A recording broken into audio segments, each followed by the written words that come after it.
Judy, hi there. It's Hello. Martin and Nick. So got my fancy green screen here. I'll just show you just in case. So there it is. So I'll just zoom in so I look nicer again for you. Right.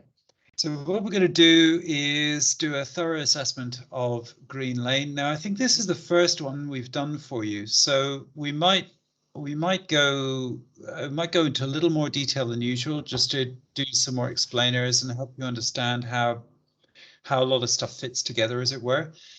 I think before we get into all of this, the usual rule of thumb with everything we do is it's a numbers game. You just got to keep on keeping on with it. Keep doing the viewings, keep making the offers, and just get tuned into what's going on. And then at some point, it all kind of tips over in your favor, and you make the right offer on the right property. And if it's all good, it's good. Now, we think, for example, that this property in Green Lane is good, but we haven't done the thorough assessment yet. So there could be some surprises, and very often, not very often, I would say 15 to 20% of the time, we would either say, don't do it, or if you do it, just make a low offer. So it's we do our best to be just critical of a property, because it's important that whatever you get into with your eyes wide open, and you see what we see, which is why we do these videos, so you can understand our thought processes and our general opinion of it all. Anything you want to add to that, Martin? Yeah, I really like this property, so that's why I suggested. So let's see what will happen. Well, let's go. So with that in mind, let's get into it. So the plan is, there's Martin and there's the property. So the idea is we're going to start with the property particulars. We're going to do condition assessment basically, and then we do crime, demographics, capital growth. Then we get into location and other threats like coal mining threats, flooding, and we just generally we look at it from the point of view of risk and opportunity, I suppose you could say. Now, the other thing we're going to do is give this property a score as we go, and from that it'll give you a sense of our overall opinion in this. And this is helpful because, again, it's all about getting bearings. So I'm going to make this bigger so you can see it. 200%. So it's definitely bigger. We've done quite a lot of these reviews now, and they seem to be helpful. Like, people seem to like them. So that's good. All right, let's get into it. And the first thing I would say about this property, it looks like, I can't quite date it, but I would say it's it's either 1930s or 1950s. Martin, do you know what the date is for this? I don't know for this property, but they said the next door of 90s, because it's 96, and next door 98 and 100 is between 1950 and 1966. Yeah, but it can be wrong, but it's around 1950s, I guess. Yeah, it feels like that to me. And so, Judy, what I'm always looking for is the style of the building, and that kind of tells me a lot. And the other thing to remember is that the newer the property, generally the better off you'll be in terms of the fundamentals being good. So in other words, the quality of the build and so on. Now, a couple of things that are interesting off the bat. You've got this going on here. You see the staining down here on the right. Yeah. So that may mean there's water ingress, but we'll have a look and see. Garden looks a bit boggy and patchy, so I presume it's quite wet around there. And we can see that the upper area is rendered. That looks okay. The brickwork looks okay. It's been pointed as in new cement put in here. So you can see on this one, there are no kind of white lines, but you can see here there are. So it's probably been given some attention. New fencing at the back. I say new, it's probably 20 years old, or less maybe. But the point is, it's relatively new. So somebody has put a little bit of care and attention into this. Now, on the lavatory, this is the most cheap economy lavatory you can get. So that's not great. The doors are quite nice, and I don't know whether they're original, but this is a typical 1950s style door. And we have a room full of junk. And one thing I'm always interested in is the line here between the different colors. Like if your property has been properly decorated, you don't get little wiggly lines, because good painters and decorators know how to get a really crisp line between different colors. And this has been do-it-yourself decorated. So that's okay. It's not a big deal. And also you can see on the ceilings here some little undulations and stuff. So I think the ceiling quality is okay. I think they've tried to modernize the property in certain ways, so that's encouraging.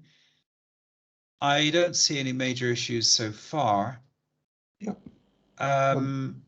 I think so far it looks all right. Now this must be the secondary lavatory, I suspect. So you have a downstairs one, I presume, and an upstairs one. We'll have a look again on the floor plan.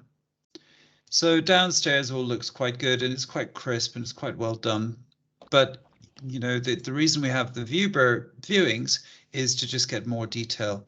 Yeah, and they have the bathroom downstairs. Right, well. so that's and good. I really like when it have, and people love it.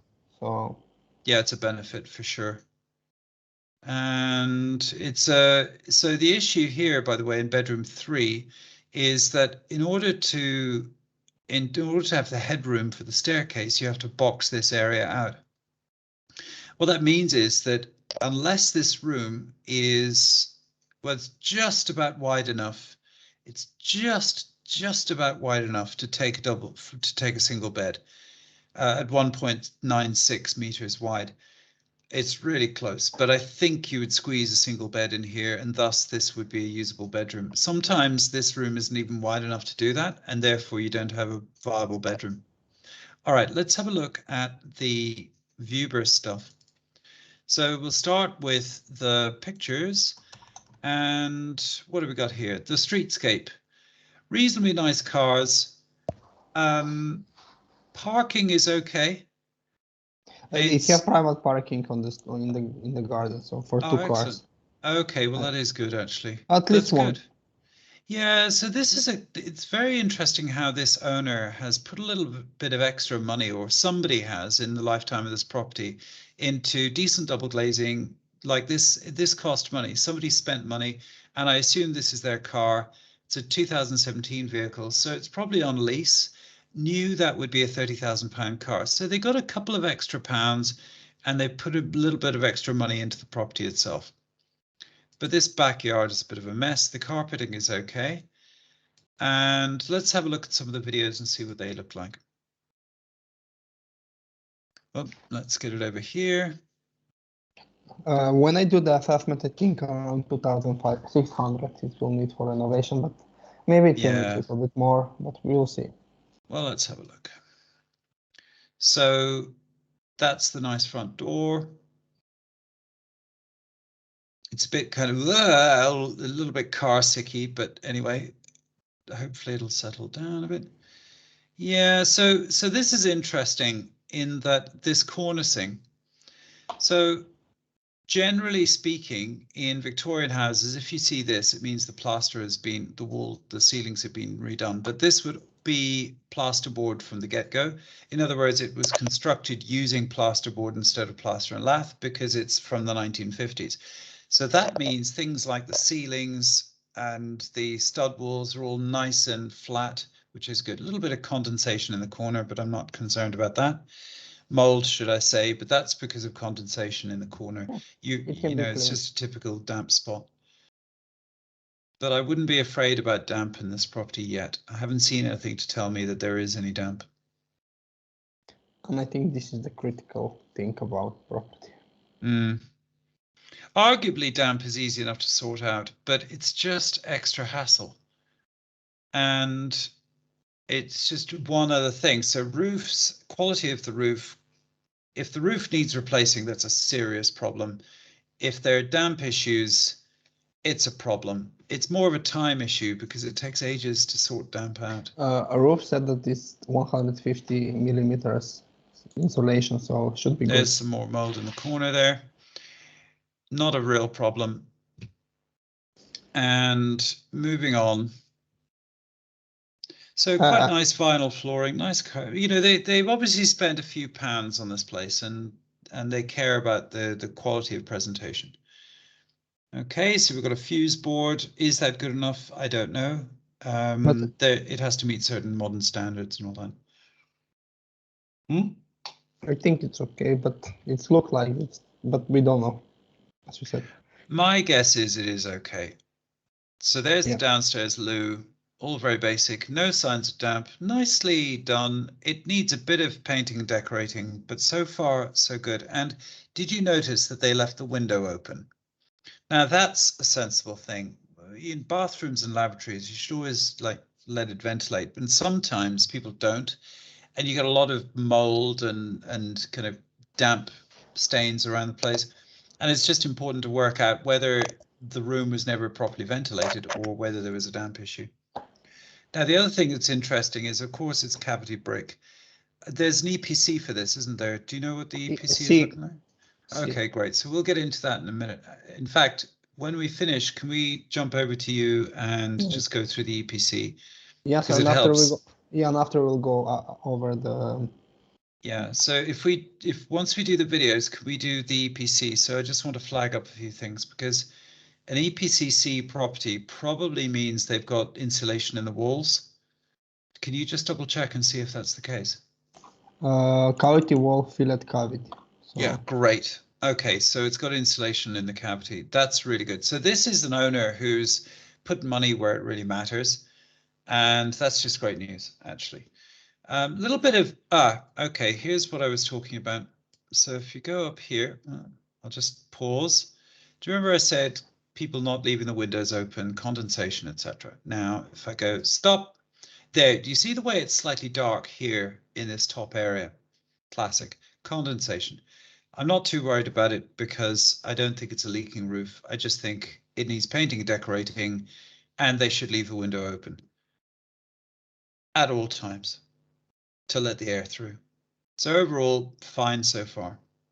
Carpet looks reasonably good, but it's not a high quality carpet. This is a less thick carpet. You can see the floorboards on the ground. So this is a minor issue. Now you see here, you can see the undulations, and it means that it doesn't have much underlay underneath, and it just feels a bit kind of firm to the foot. Things like underlay, i.e. the rubber matting. Now, interesting. Oops, let's have a look at that. What happened there? I think someone was in the loft and they stepped on, someone was in the loft. They made a misstep. They crunched into this and broke the plasterboard. So nothing serious, just someone being clumsy. Yeah, but needs fixed, yeah.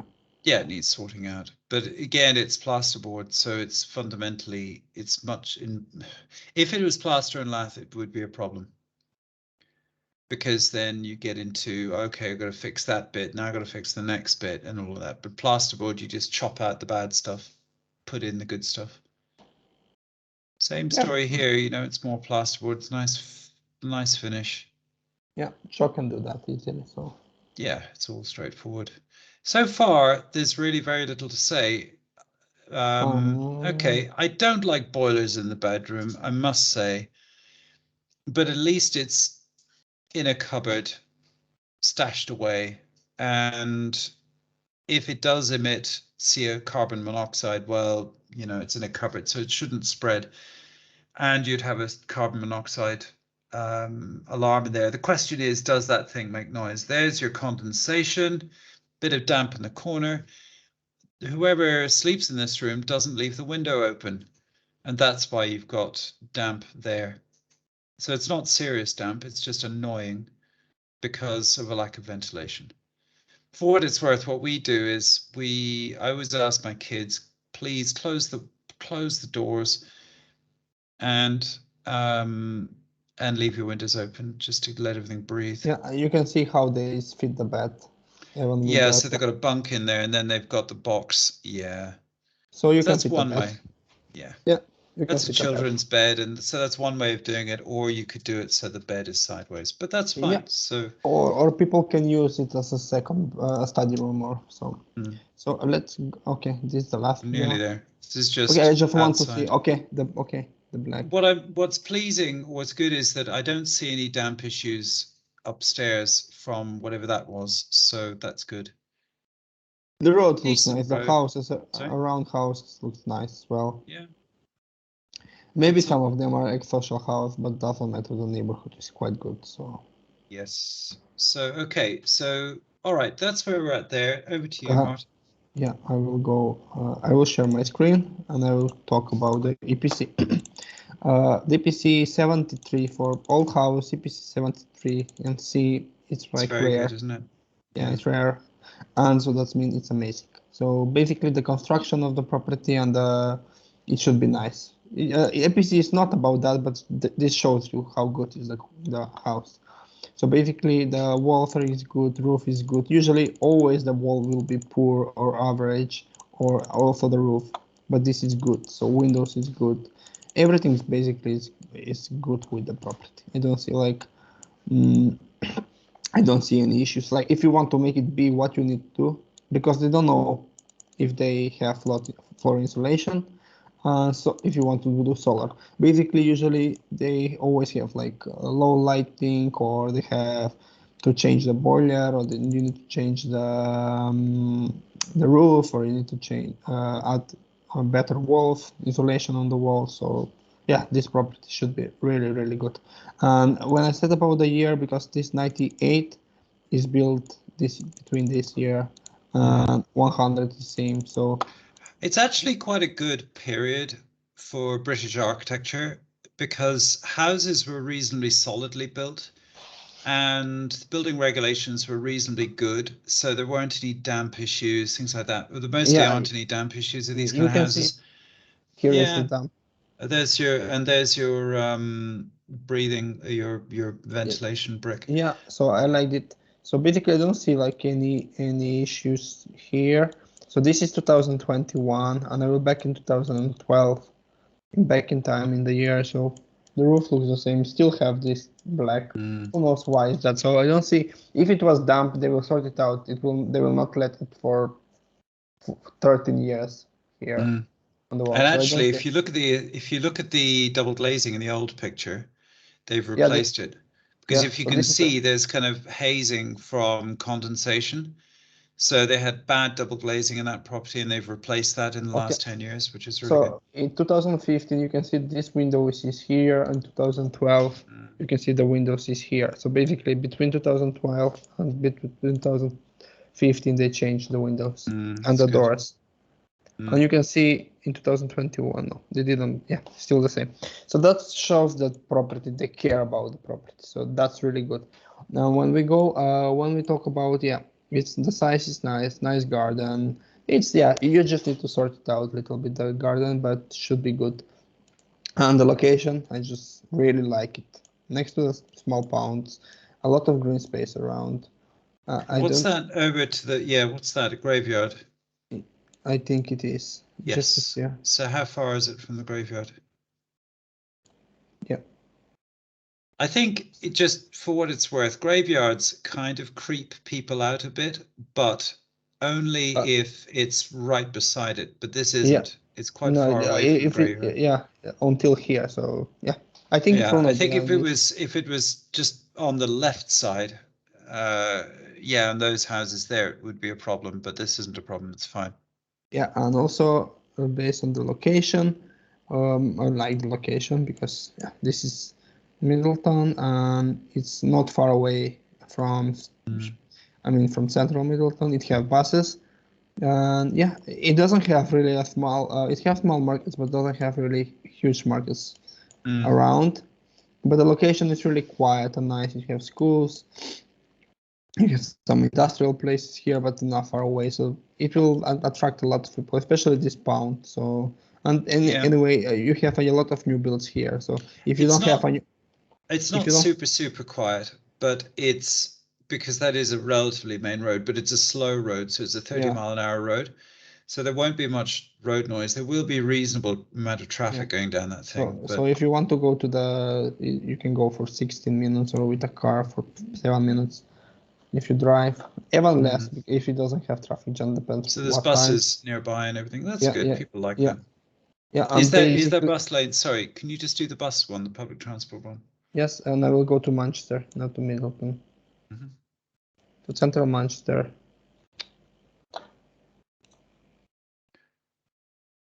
I hate this. Sorry. What's happening? Oh, you're trying to get the address. Yeah, because sometimes I click by mistake. Oh, I see, and it just. So 26 minutes because it has. That's very good. Yeah, that's good. 26 minutes, as you can see. So it's reasonable fast. So I will not be worried about the. You have buses in front of not really in front, but you have bus who is coming. See. I want to check.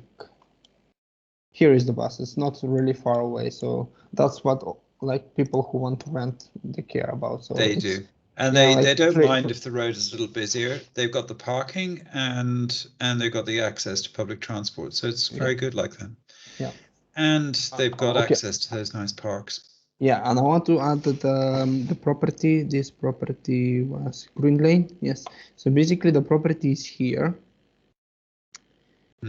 This is the property here, and the coal mining is far away enough.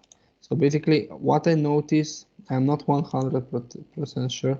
Here is the property, and I think this is the coal mine. It must be in that green spot. Yeah.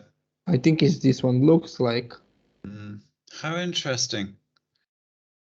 Wow. I'm not 100% sure, but. But Judy, as long as the coal mine, the rule of thumb is if a coal mine entrance, an old coal mine entrance is within 20 meters, it's a problem. And this is well over 100 meters, so it's not a problem. So that's good. All right. And also, I just want to add the flood risk. I was going to ask. It doesn't have any, very low risk river in the sea and low risk surface water. It's near the pound, but it's far away, so I will not be worried. So let's go our capital growth and because and demographic crime. And after I will go about comparables. Okay, so usually we do the capital growth and all that stuff before location, but anyway, hey, all right, let's have a look at this. So I'm going to go full screen, and there's quite a lot here, so I hope you bear with me whilst I explain it all. All right, I've made it reasonably big for you. Now, the first thing is we're going to talk about the crime and the demographics, and there's quite a lot of ex-social housing around here. Now, we know this because we can see here's a plot map. We have property data. We can see that a lot of properties in this area are actually currently social housing, but also by the same measure, you can see that there are quite a lot. On that street, for example, 1, 2, 3, 4, another property it have few, but I don't see it's non-issue. It's a non-issue. Yeah, this is the point is The thing is, some people get a bit obsessive about social housing because they say, well, if it's ex-social, then, there's crime and all that. But no. So the reason I know this is because I've got 6 months of data from the Manchester Met police force. Now, the thing about this data is it's slightly old because they're not releasing new data, but it's 6 months of crime data. So it's plenty to work with. That gives us a general sense of what's going on with the crime in the area.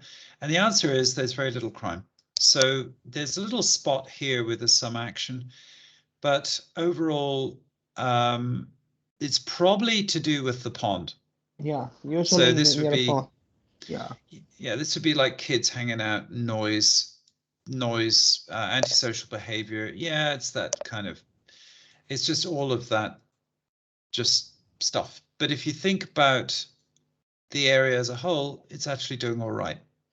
So the point is, it's an urban park. It's probably not sensible to go in there in the middle of the night and creep around.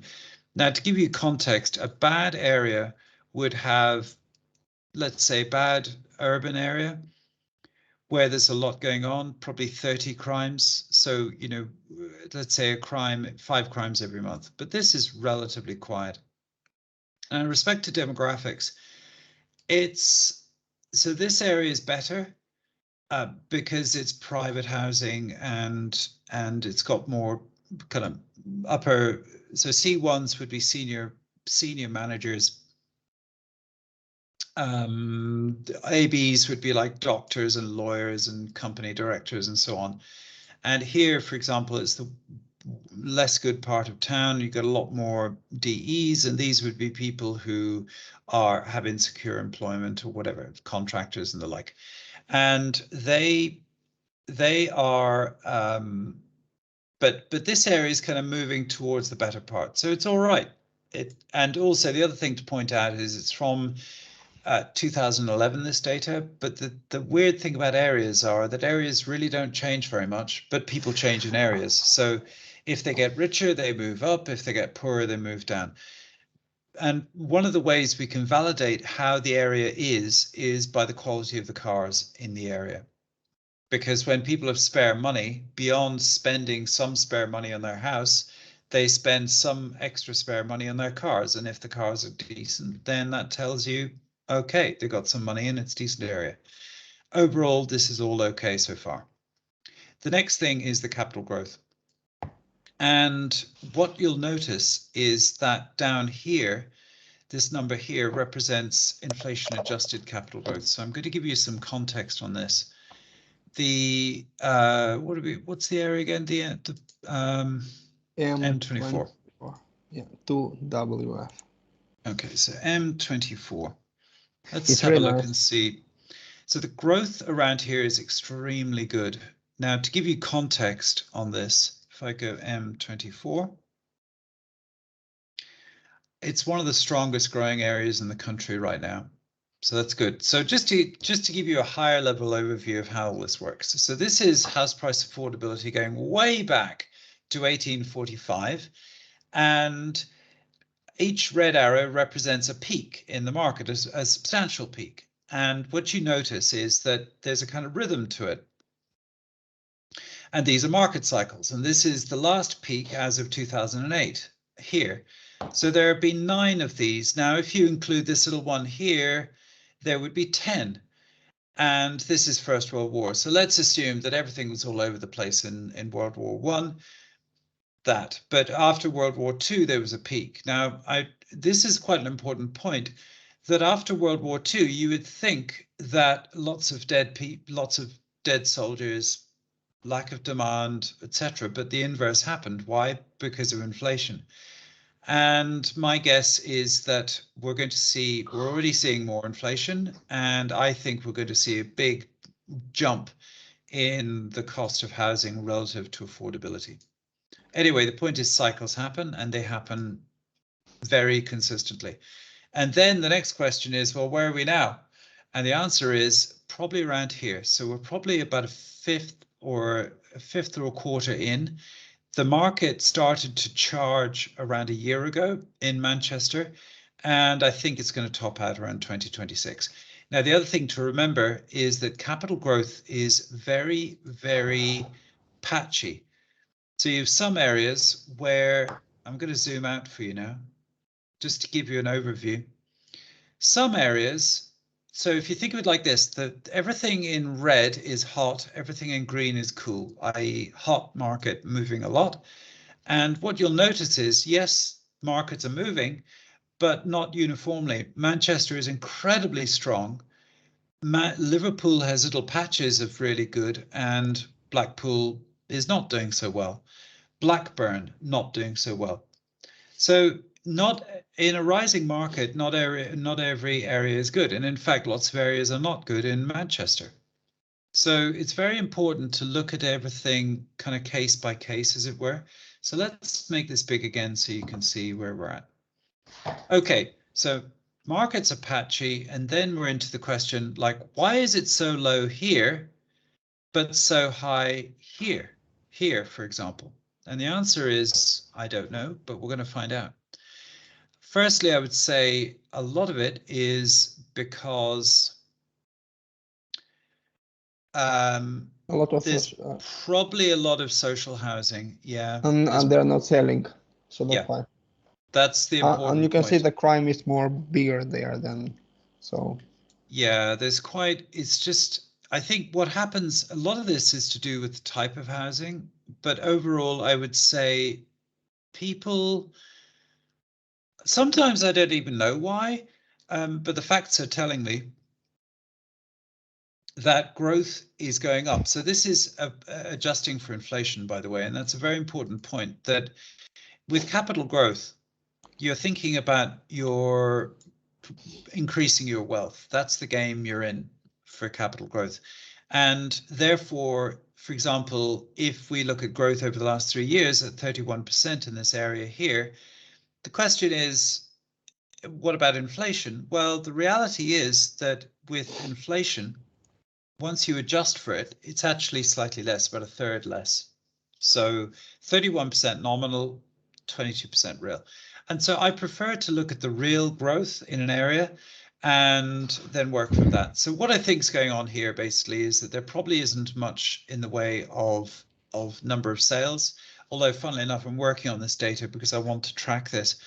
Probably not that many sales, and what sales there are, it's not such a desirable area, so people aren't buying there. So really what we've got to look at is a hybrid between this area and this area to get something in between, which is what's going on here.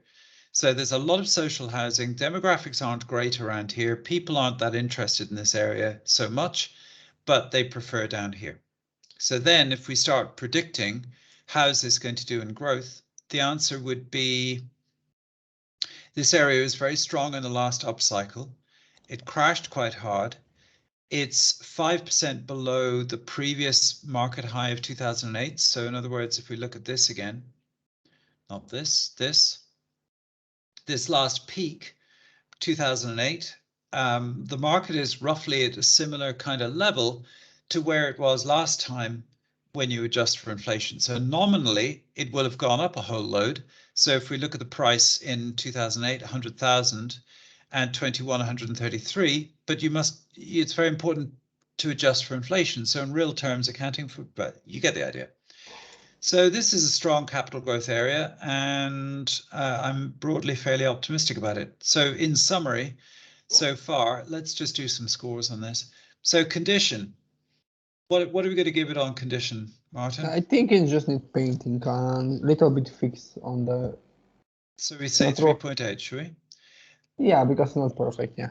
Location, what would you give that? As in proximity to Manchester and all of that good stuff. It's Middleton, so it cannot be more than, it's good area in Middleton. So I mean location Middleton, not really perfect, but I think 4. Yeah. Okay, and the area as a whole. No, I would give 3.8 just because it's close, but it's really close to, because it's really close to the pound, but it's also really close to the cemetery. So that's why I will not go 4, because 4 is high. Area, yeah, 3. Are you saying the location 4 and the area 3.8? Is that what you're saying? No, the area is both 3.8. Yeah, I will not give more. Crime, I think it's slightly on the high side. Again, I would give it a 3.75. I don't think it's not exceptionally low. It's just there is something going on because of the pond. Demographics, it's so-so. It's okay. I will give 4. They are good. Yeah, good solid demographics. And for right. So now the next question for capital growth, I think it's very strong. I don't think it's. I think it's slightly held back because it's on the road and it's not the prime part of town. But I would say that what's the asking for this? It's 160 and it's 80 meters. Yeah, that represents. So the house is fundamental good. It's not old. It's Okay, so I think a property like this will definitely be worth, if you don't adjust for capital growth, I would say it's probably, let's assume 20% inflation over the next 4 years. And let's assume the similar kind of growth. Yeah, so this is probably going to go up to 220-ish, 230 in 4 years' time, I would have said. So it makes it a very strong on growth. And all right, so what about the price? So we're saying, right, let's do comparables and we can. Yeah, let's go over to you. I will share my screen and after we'll back to the score. So what I did, the range will be around 825, I think. So on asking 160 will give really good yield. So the yield, because the yield will be around 6. But you know it's going to go up above 160. This property is going to, there's going to be a lot of competition for this. Yeah. So I want to set like comparables, like 185. That in this, but it's not the same type of house. But maybe it can be comparable. And they're asking 185, I think, but this a little bit better location. As you can see, this is not same type of house, 170. This is like end of terrace house, 170. For this, they're asking 160. This 169, but it doesn't have parking on the front. And if we look at the sold prices, what are we looking at? 160, 160. So the trouble is the offered prices aren't a great indicator in a way, Judy, because that doesn't mean just what they're asking for. It doesn't tell us what it's going to have got or what it will have achieved. So that's why it's really important to look at historic sales and actually see what has been sold and what the prices were. Yeah, I think they're asking 160 it's good asking price, but I think it will go up to 170. I don't know. I think so, definitely. Because I think the fundamentals are good. So what's the yield calculation on 170 then? So I think 825, 170, and plus add 5K to renovate all maximum, so 175. So 5.67 almost. Yeah, that's fairly healthy. 5.7, so that's really healthy. Yeah, I think offering up to 170, maximum 172. So that's my opinion, because just because it's not the perfect location, but the property is really nice. I really like the property. It looks really nice, and it's reasonable size. And when I see like property have like bathroom on the ground floor for a terrace house, that's like not really common, and it's really extra. People will love it. I think you're right, and I think that'll give it a little extra on the rent. And the fact that that third bedroom is genuinely a usable room, which is not always the case, actually. Yeah, and plus it have private parking on front. The garden is nice. It's and that's access over just 2 houses away. That's your access to the woodland as well. Yeah, you can see it. So there's the road, but also there's a little path. Here. Okay, well let's I'll take the screen share. We'll just add in, do the final scores on the doors. So we're saying for saleability, I think it's very saleable, actually. 4.1, I agree.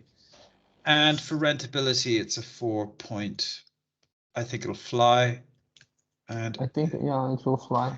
The price, it's always difficult to judge the price because we don't know. And it's kind of like, in the end, depending on the price is reasonable, I would say. Yeah, because of the rent, compared to the asking price, I think the rent, the price is okay. But if the rent wasn't that high, then the price maybe will be up a little bit up than it should be. But the property is really like nice construction, so I think the price is correct. Maybe a little bit higher, but yeah. So we say the gross rentable yield, which is the number that really matters here, is 5.6 or thereabouts. Then we can say that the price at that point, assuming that's what you would get it at, would be reasonably good. So I'm going to go for 3.7 because it's not awesome. It's just decent. And for the yield, I think it's not stellar. It's a kind of, for me, it feels like a 3.8, but on yield. But what makes this work is the. I think you get muted. But I can speak. Yeah, this property really works. Yeah, I really like it. So my suggestion is go for it.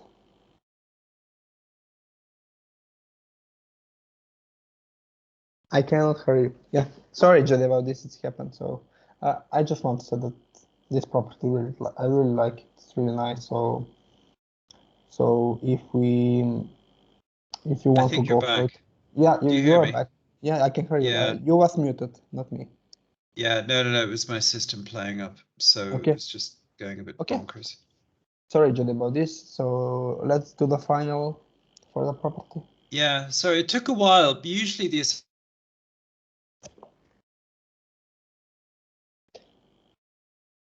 Sorry about this.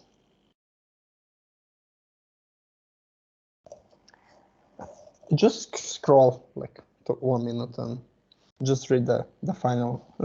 Sorry about this. Yeah, but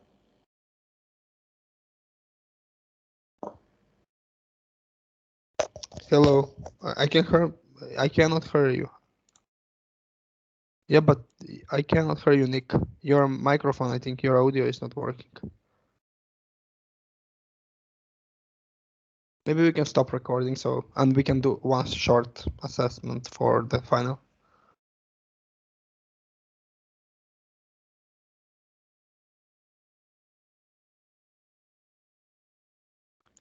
Okay, so yeah, I really like the property and I will go for it. I will not overpay like 175. I will not go up to 175.